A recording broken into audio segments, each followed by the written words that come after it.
Hello guys, welcome back another video. Today in this video I'm going to show you how to cancel your lead online order. So all official steps you can see on your screen. So let's get started. To cancel your order, simply view your order by signing into my account. As long as your order is considered eligible for order modification, you will have the ability to select Need to modify order. From there you will need to select Cancel order. When choosing Cancel order, you will be presented with the below screen.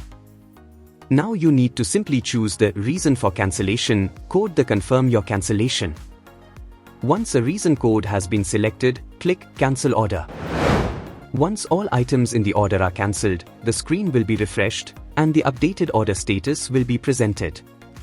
And you are done. If you don't see any order modification option, it means you cannot cancel your order.